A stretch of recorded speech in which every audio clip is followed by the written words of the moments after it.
Hello दोस्तों, नमस्कार। आज की कहानी चार परियां शेख चिल्ली की कहानी। एक गांव में एक सुस्त और कामचोर आदमी रहता था।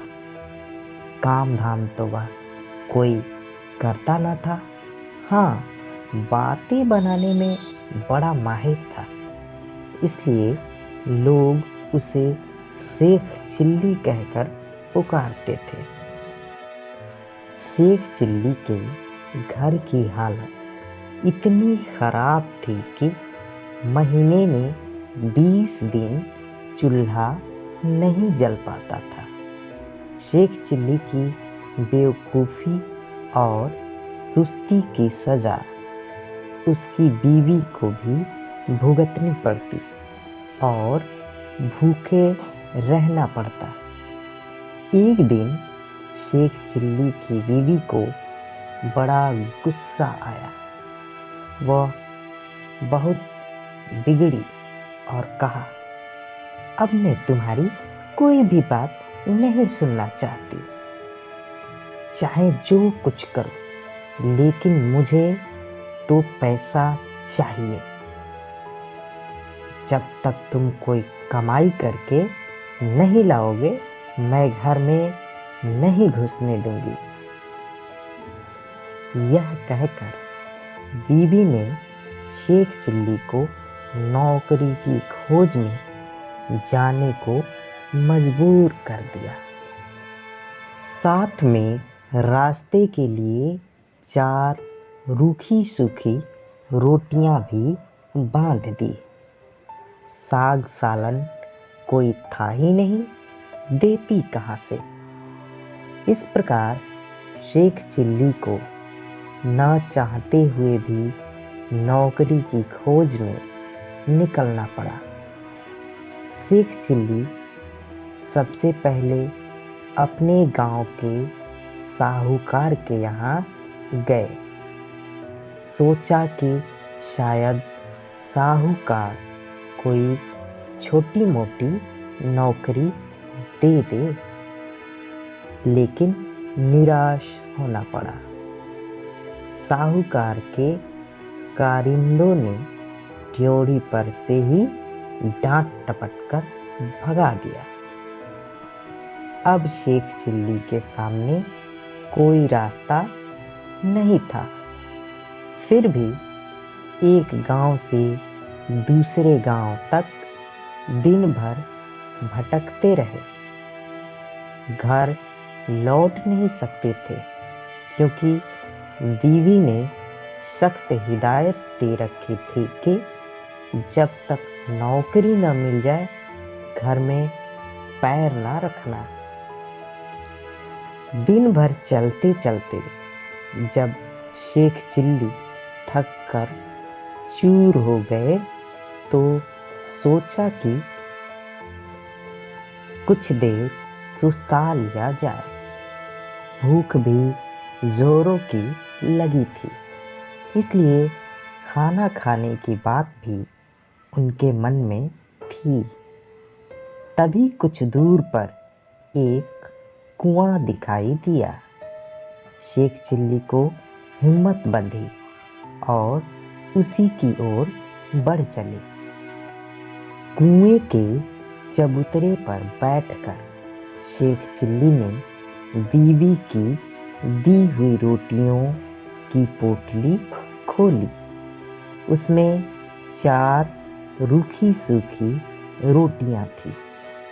भूख तो इतनी जोर की लगी थी कि उन चारों से भी पूरी तरह बुझ न पाती।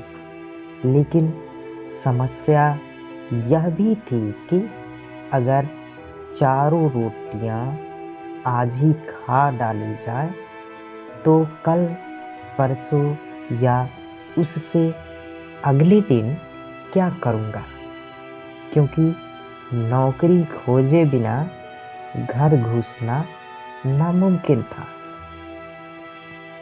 इसी सोच विचार में शेख चिल्ली बार बार रोटियां गिनते और बार बार रख देते।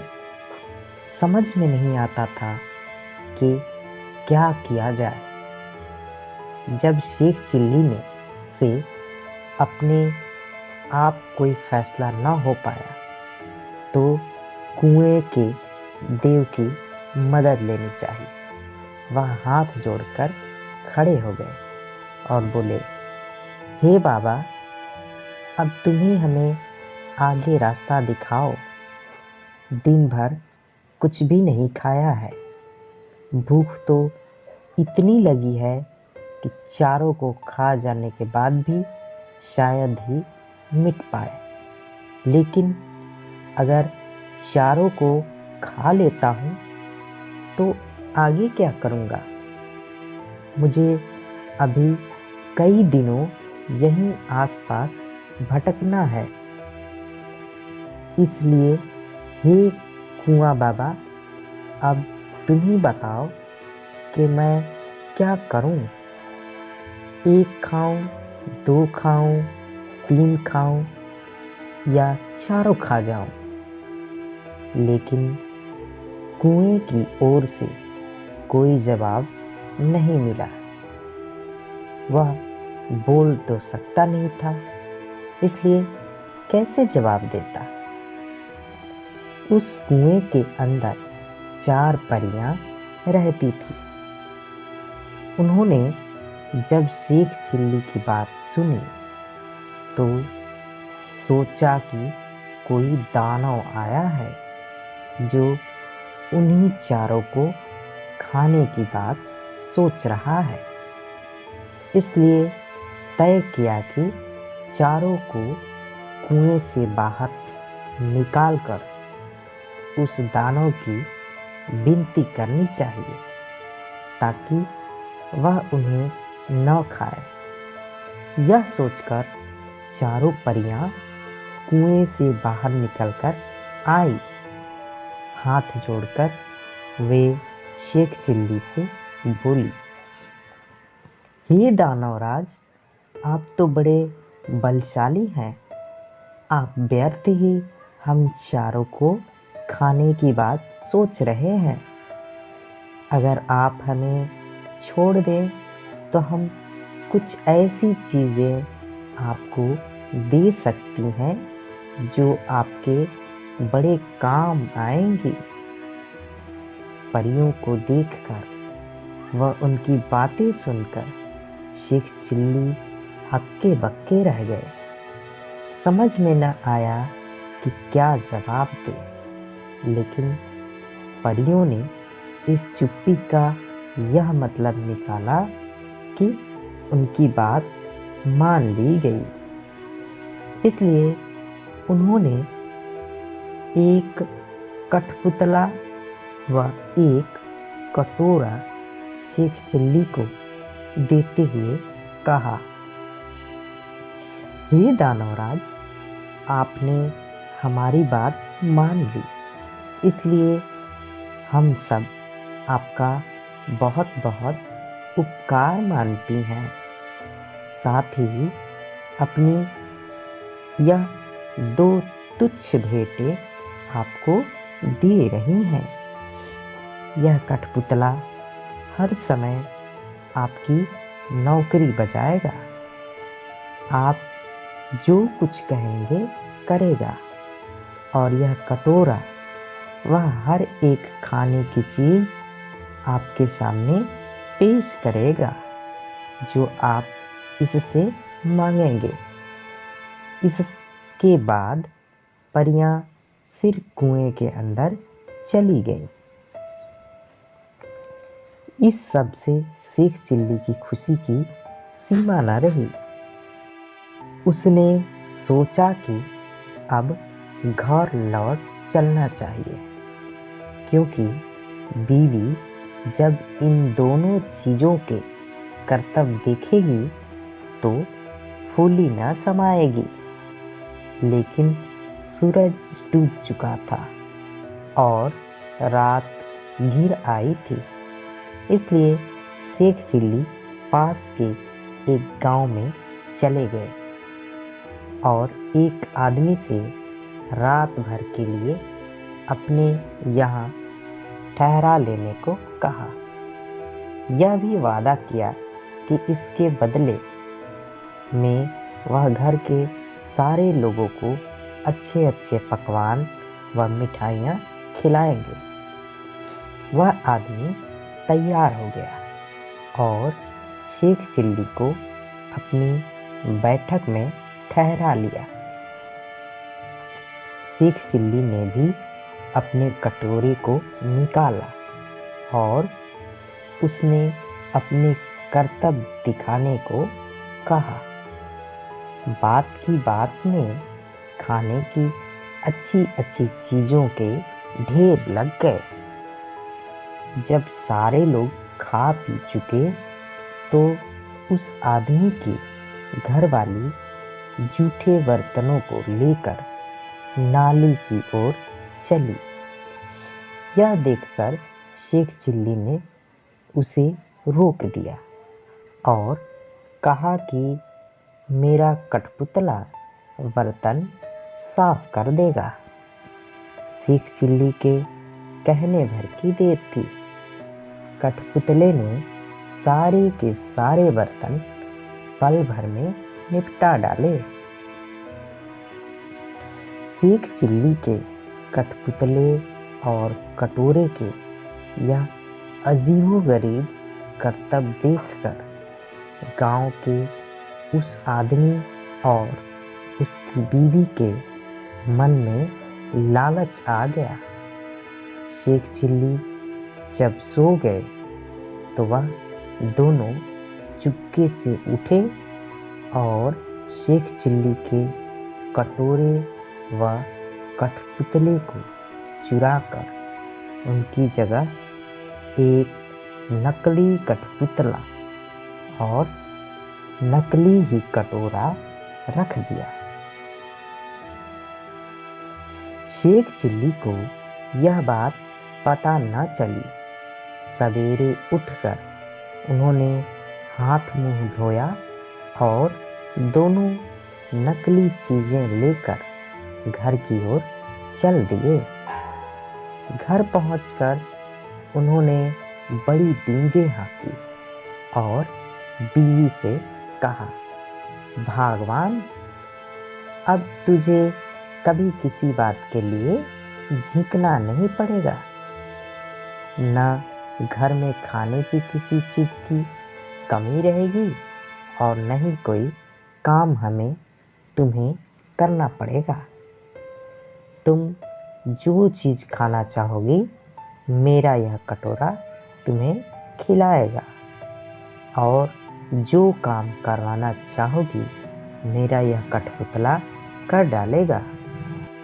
लेकिन शेख चिल्ली की बीवी को इन बातों पर विश्वास न हुआ।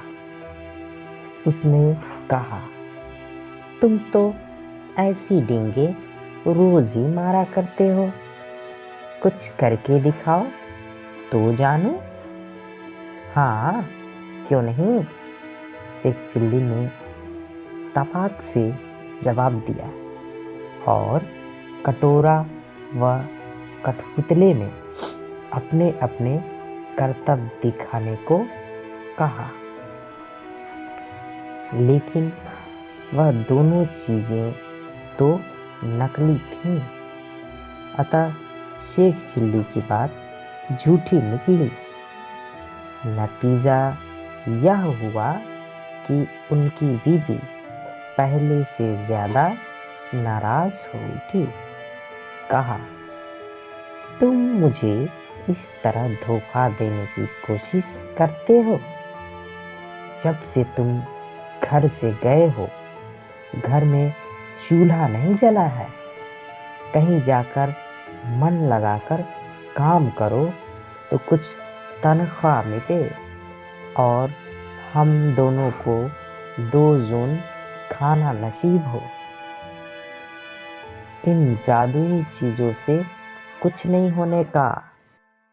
बेबस शेख चिल्ली खिसियाए हुए से फिर चल दिए। वह फिर उसी कुएं के चबूतरे पर जाकर बैठ गए। समझ में नहीं आ रहा था कि अब क्या किया जाए। जब सोचते सोचते वह हार गए और कुछ भी समझ में न आया तो उनकी आंखें छलछला आई और रोने लगे। यह देखकर कुएं की चारों परियां फिर बाहर आईं और शेख चिल्ली से उनके रोने का कारण पूछा। शेख चिल्ली ने सारी आप बीती कह सुनाई। परियों को हंसी आ गई। वे बोली, हमने तो तुमको कोई भयानक दानव समझा था और इसलिए खुश करने के लिए वे चीजें दी थीं, लेकिन तुम तो बड़े ही भोले भाले और सीधे आदमी निकले। खैर, घबराने की जरूरत नहीं, हम तुम्हारी मदद करेंगी। तुम्हारा कठपुतला और कटोरा उन्हीं लोगों ने चुराया है जिनके यहाँ रात को तुम रुके थे। इस बार तुम्हें एक रस्सी व डंडा दे रही हूँ। इनकी मदद से तुम उन दोनों को बांधकर मारकर अपनी दोनों चीजें वापस पा सकते हो। इसके बाद परियां कुएं में चली गई।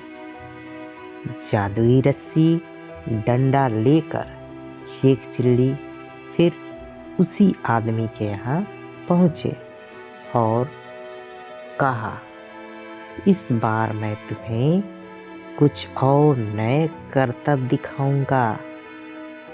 वह आदमी भी लालच का मारा था। उसने समझा कि इस बार कुछ और जादुई चीजें हाथ लगेंगी, इसलिए उसमें खुशी खुशी शेख चिल्ली को अपने यहाँ टिका लिया। लेकिन इस बार उल्टा ही हुआ। शेख चिल्ली ने जैसे ही हुक्म दिया वैसे ही उस घर वाले व उसकी बीवी को जादुई रस्सी ने कसकर बांध लिया और जादुई डंडा दनादन पिटाई करने लगा। अब तो वे दोनों चीखने चिल्लाने और माफी मांगने लगे। शेख चिल्ली ने कहा, तुम दोनों ने मुझे धोखा दिया है। मैंने तो यह सोचा था कि तुमने मुझे रहने की जगह दी है, इसलिए मैं भी तुम्हारे साथ कोई भलाई कर दूं। लेकिन तुमने मेरे साथ उल्टा बर्ताव किया। मेरे कठपुतले और कटोरे को ही चुरा लिया। अब जब वे दोनों चीजें तुम मुझे वापस कर दोगे, तभी मैं अपनी रस्सी व डंडे को रुकने का हुक्म दूंगा। उन दोनों ने झटपट दोनों चुराई हुई चीजें शेख चिल्ली को वापस कर दी। यह देखकर शेख चिल्ली ने भी अपनी रस्सी व डंडे को रुक जाने का हुक्म दिया। अब अपनी चारों जादुई चीजें लेकर शेख चिल्ली प्रसन्न मन से घर को वापस लौट पड़े। जब बीवी ने फिर देखा कि शेख चिल्ली वापस आ गए हैं तो उसे बड़ा गुस्सा आया उसे तो कई दिनों से खाने को कुछ मिला नहीं था, इसलिए वह भी झुंझलाई हुई थी। दूर से ही देखकर वह चीखी, कामचोर, तुम फिर लौट आए। खबरदार, घर के अंदर पैर न रखना, वरना तुम्हारे लिए बेलन रखा है। यह सुनकर शेख चिल्ली दरवाजे पर ही रुक गए। मन ही मन उन्होंने रस्सी व डंडे को हुक्म दिया कि वे उसे काबू में करे। रस्सी और डंडे ने अपना काम शुरू कर दिया। रस्सी ने कसकर बांध लिया और डंडे ने पिटाई शुरू कर दी। यह जादुई करतब देखकर बिब्बी ने भी अपने सारे हथियार डाल दिए और कभी वैसा बुरा बर्ताव न करने का वादा किया। तभी उसे भी रस्सी व डंडे से छुटकारा मिला। अब शेख चिल्ली ने अपने कठपुतले व कटोरे को हुक्म देना शुरू किया। बस फिर क्या था, कठपुतला बर्तन, भांडे व जिन जिन चीज़ों की कमी थी झटपट ले आया और कटोरे ने बात की बात में नाना प्रकार के व्यंजन तैयार कर दिए। तो दोस्तों, ये थी आज की कहानी जो आधारित थी शेख चिल्ली के कारनामों पर। मिलते हैं एक और कहानी में, तब तक के लिए नमस्कार, जय हिंद, वंदे मातरम।